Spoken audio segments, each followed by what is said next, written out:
Sometimes life brings us challenges, and when attorney Ron Johnson goes to work every day, he's ready to fight for you. Ron Johnson represents clients in personal injury and wrongful death cases, provides mediation in matters such as wills and real estate transactions, and assists with Social Security disability. His goal is to serve his community and help his clients navigate complicated systems to access the benefits and fair treatment they are entitled to by law. He'll make sure you understand your rights and responsibilities and won't leave you behind to fend for yourself. Ron Johnson's office is local, and he is accessible to work with you personally, whether face-to-face, by phone, or video conference. Let his 53 years of experience help guide you to peace of mind and the best possible outcome in your case. Your first consultation is free.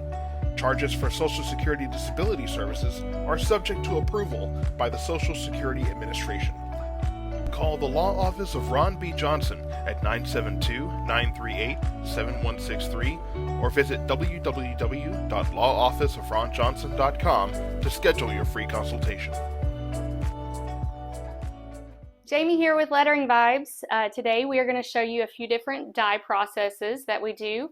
All of our t-shirts are soaked in soda ash for about 18 hours, which allows the fibers of the thread to open and the dyes to absorb. We do use a professional grade dye, and it's not like your craft store tie-dye kit. These are vibrant colors that will last throughout multiple washes. My husband has several and they never fade. So we're going to show you one with ice and one without ice. And we turn these inside out so that it gets one layer of the front and one layer of the back. So we'll have our tag down. And this one we're going to go from the side instead of your typical swirl in the middle. We're going to start it from here. So we're just going to have a gathering point and rubber band that, and then I'll straighten these out.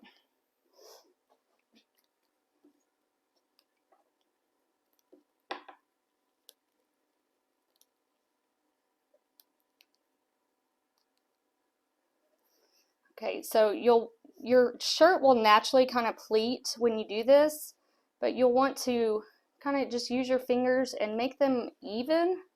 And each rubber band, you'll probably have to straighten these out a little bit more. And so we're just going to keep bundling up.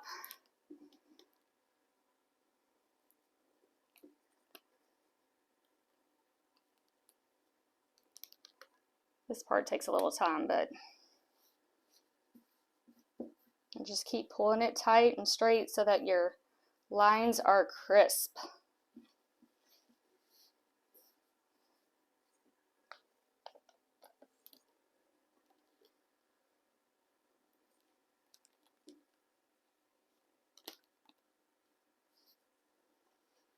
And you'll kind of see where it needs to be readjusted. Just kind of put your fingers in the grooves and make sure they're pretty even and consistent.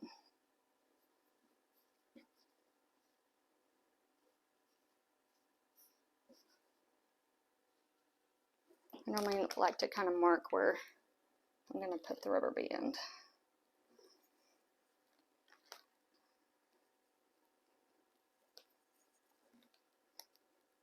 And as it gets thicker, you don't have to rubber band it as much. You're trying to make a separation of where one color stops and another begins.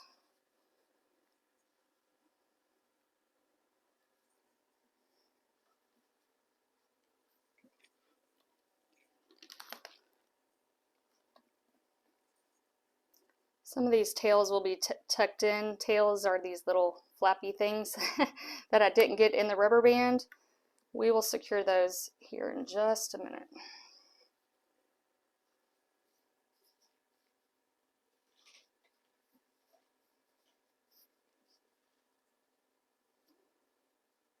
It's always important to have a plan of how you want to do your dye, what colors you might want to use. A lot of times I go on Pinterest and look up color palettes. So this one I looked up a spring color palette. But going into it blind, you're not going to have as good of a turnout. You kind of need to know how you're going to fold it and how you're going to apply your color and what colors you're using. So now we just kind of straighten out what we can, any of those tails, squeeze them together, and we're going to roll this like a circle.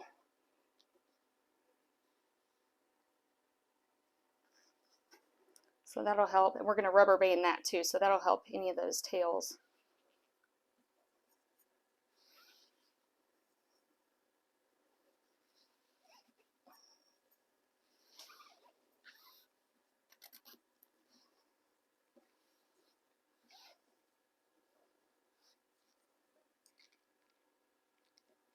I'm going to slide it over. We're going to make a cross and then an X with our rubber bands.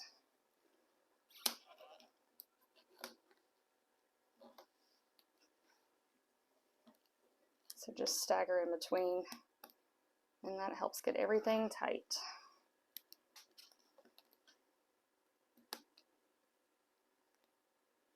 Okay, so this will be a swirl from the side with a spring color palette. This one is a long sleeve, and we're doing this one a little bit different. This one will be done with ice, but I wanted to leave some white on it, and we're kind of folding it at an angle. So let's turn it inside out. These will be done with 3 different shades of green on this one.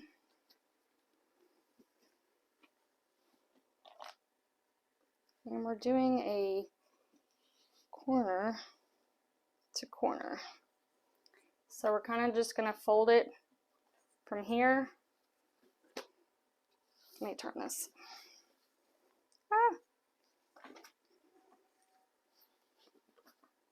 From shoulder to corner. Okay, so we're going to start with just little pleats, and you kind of just pinch as you go, trying to make them the same, height. And we'll straighten these out once we start rubber banding.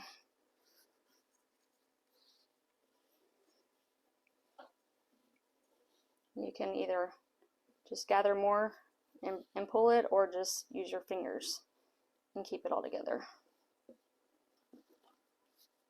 And we're going to do the same thing, just keep gathering and pulling and securing.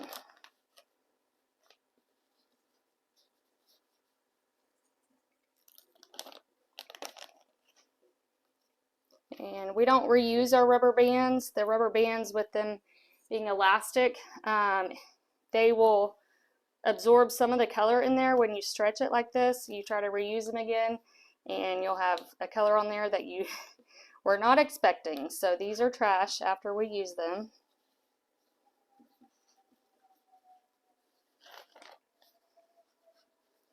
And with this long sleeve, we're going to take it to the end of this shirt and just loop it right back around. So we'll just secure that to there, and then we can finish this side. Having your crisp pleats will make a huge difference on how your die turns out. The messier and quicker you try to go, the messier it's going to look. But those crisp pleats look really cool when they're done right.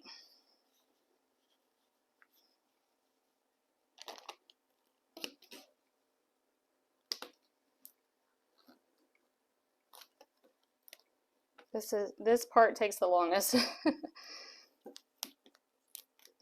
Okay, so there's one side. Keep your pleats going. In the center, we're going to keep it white, so we don't need to rubber band that part. And then we'll start here. Let's go this way.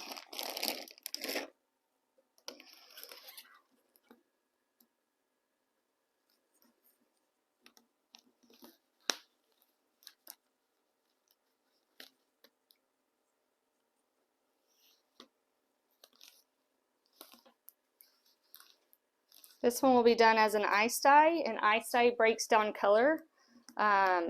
It breaks it down to any color that makes that color. So sometimes you'll see peeps of a color we didn't even use, but it's really cool. It gives it a watercolor effect, and just something different. It makes these bloom kind of looks with where the ice is.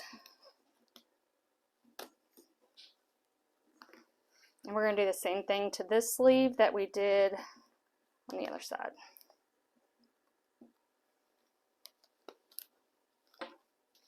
Okay, so that is folded, and now we're going to take you to the dye table and show you how we are going to apply these colors.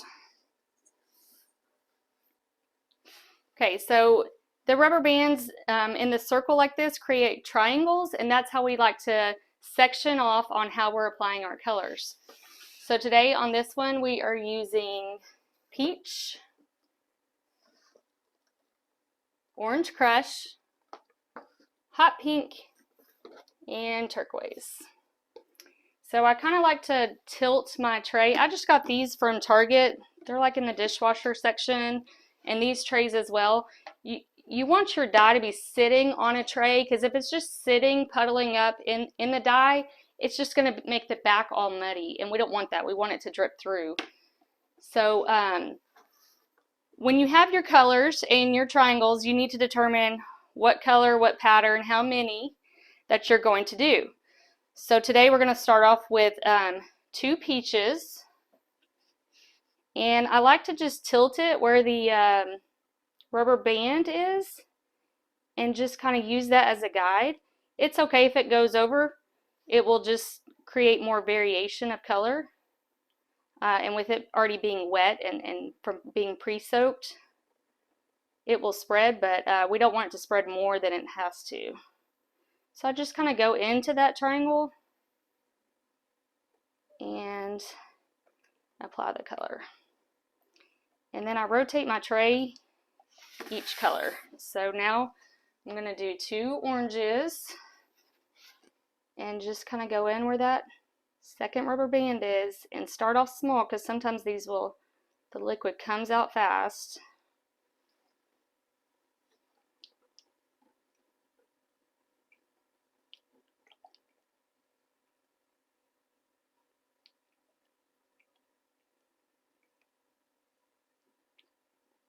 And it's okay if it drips off.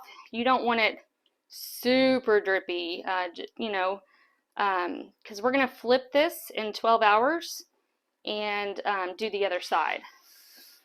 So dyes take 24 hours to process, and then we wash and hang to dry them, and we press the entire shirt before we print it. It just makes everything look crisp, and the colors vibrant and pop. So just going in on my little triangle here.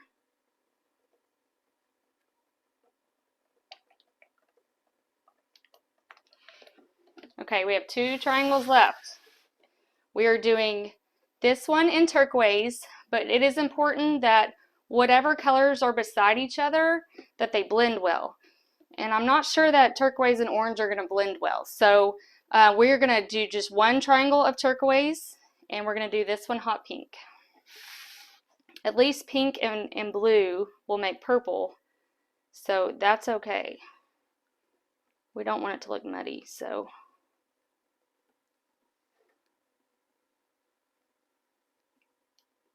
just kind of outline that triangle and get it all nice and wet. Okay, now we're doing 1 pink here. And let me tilt it.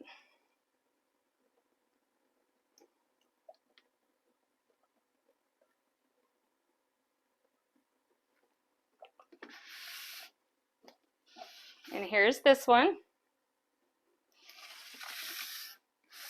And now we are going to do, let me just move these. I like to keep the liquids on top of my jars because there's so many similar colors. I won't know which one is on, you know, what color is this? So I keep them on there. Now for the ice dye, I like to use these silicone molds, they're cake molds, but got them from Amazon, but it just helps keep the ice where it's supposed to be. And we're just doing this part that's rubber banded. So I'll just connect all these like a little puzzle.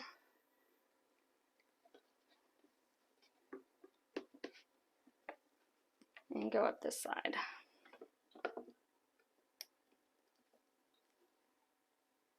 I think that's good, but I do need a little clip.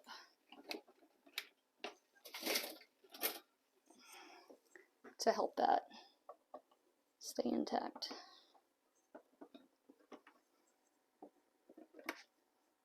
Okay, so now we're going to apply our ice.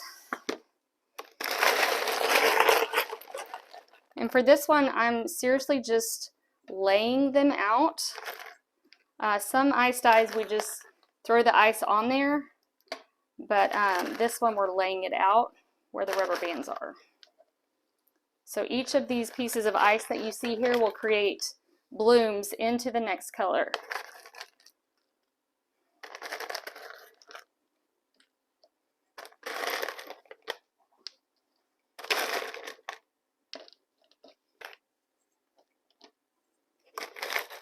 So on ice dyes, we don't flip it and do the reverse. It will sit and process for 24 hours. So it's already inside out, so it's already getting one layer of the front and one layer of the back. And you'll be surprised how colorful the entire thing is. Okay, just filling in a few pieces here.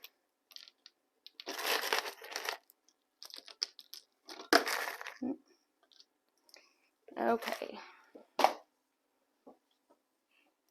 So now we're going to take a measuring spoon, and we're using emerald green, better blue green, and forest green. So this one we won't use the bottle, but I'll just put it back on top when I'm through with it. Emerald green will be the closest to the white.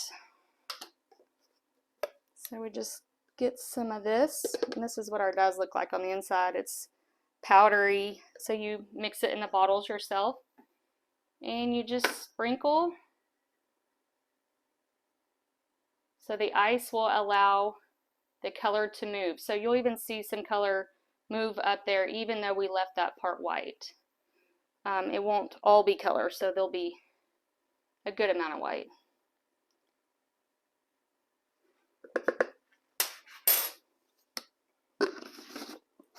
Now we're doing better blue green.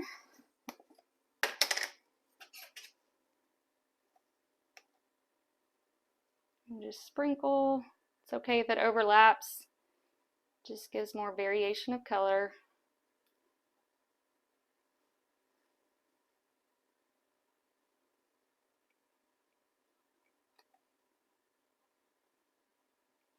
Okay, and now we're doing forest green.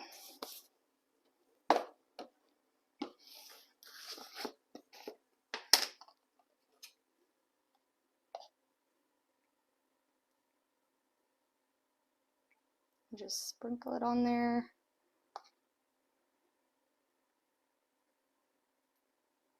So I'll have 3 different colors of green and white. Will show through as well, along with whatever other colors decide to pop out. And that is how we do our dye processes. I can show you what those look like once they are complete. So this is how the side swirl with the spring color palette will turn out. And this is why it's important to have your crisp pleats, because that's where the color is going to go. But it's just cool and different, and something fun. And our ice dye will turn out like this. So you can see kind of where the ice pieces were, with lots of bloom effects and watercolor. And so we used emerald green here, but you see a little bit of blue that comes out because blue is a color that helps make that emerald green color. But they turn out pretty cool. And thank you guys for watching and wanting to learn how to make groovy tie-dyes.